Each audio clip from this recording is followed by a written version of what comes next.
Before I start the video, I just wanted to show you a greens product that I'm using right now, and it's more than a greens product. It is actually a meal replacement with fiber and a little bit of carbs, not a lot, but I think it's around, well, anyway, I'll put the ingredients up here, but it's a little bit of carbs to add to your diet. So if you're looking for a meal replacement, I find this greens drink right now, not only does it taste good, but it's a great addition to your protein shakes.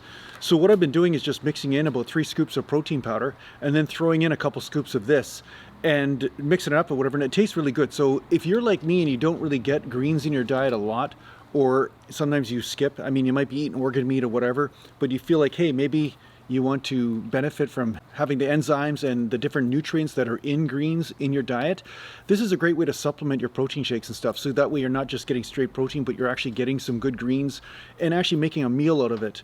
But you're not getting that big bloated feeling. So this is what I'm doing anyway. I have to say it actually improves the taste of the protein shake. So yeah, it's one of those things where greens are healthy. It's good to get some greens in. That's what I'm doing. This is easier than cooking greens all the time. You saw my Instagram post yesterday, you see that I was eating some beef heart and stuff. So there's lots of enzymes and nutrients and things in lots of different foods. So it is good to diversify from time to time. And the one thing about the bodybuilding diet is that a lot of people don't diversify because you get stuck kind of in, you know, this type of diet works for me. So I mean, going to ignore these other things, but there is some positives about getting a little bit of greens in your diet. And yeah, you want to make sure you get those antioxidants in and all that other healthy crap too, right? So yeah, I'll put the link in the description if you want to try it out, and you get $50 off your first order. So that makes it pretty close to free, or as close to free as you can get. So just make sure you use the link in the description and add it to your diet and see how you feel. Mountain. Train the muscles, not the joints.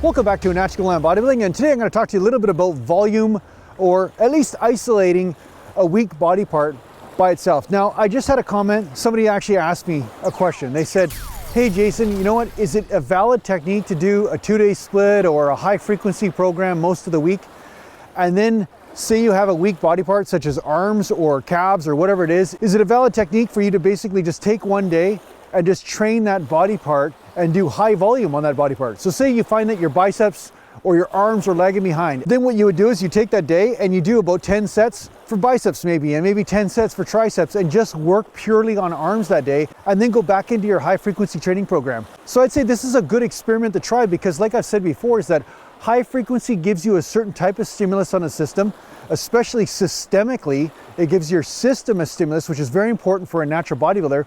But at the same time, sometimes you need the high volume stimulus in order to force a body part to grow or force an area to grow. So this is why I do go back and forth. I don't always just do high frequency. Sometimes I will do a higher volume day, especially on a body part that I think is lagging behind. Yep. I think I got to work on my sleep volume. Just grab about 7 or 8 sets of naps. I think I'll go for high volume. I think I'll do 20 sets. 20 sets of naps. Finally, something I can be good at. For instance, sometimes I'll do a higher level of sets for chest day. Like usually I'm doing 3 or 4 sets, but sometimes I'll do 10 sets for chest, just because I know that that's a body part that's lagging behind for myself. But for you, it might be different. Maybe there's a different body part that you need to spend more time on.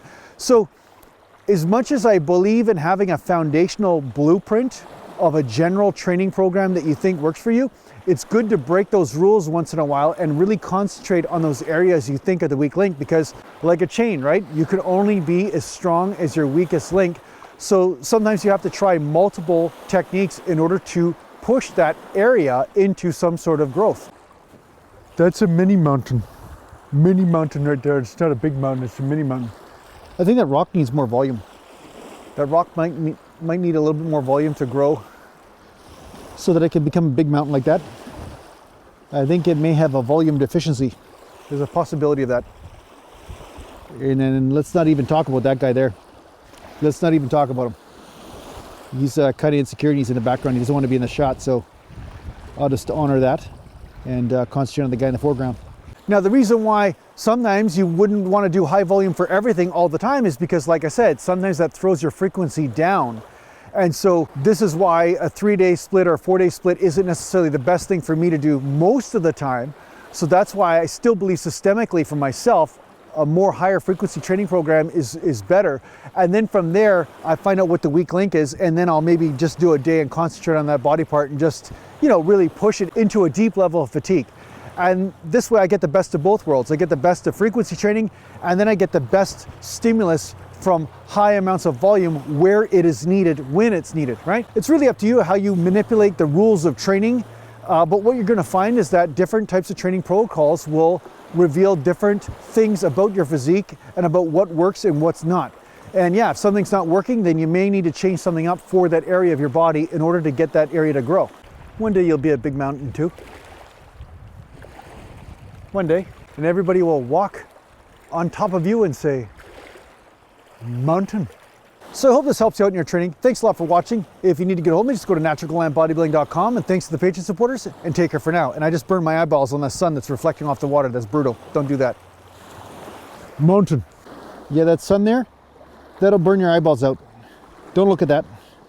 See this reflection off the water? Pretty brutal, I will tell you.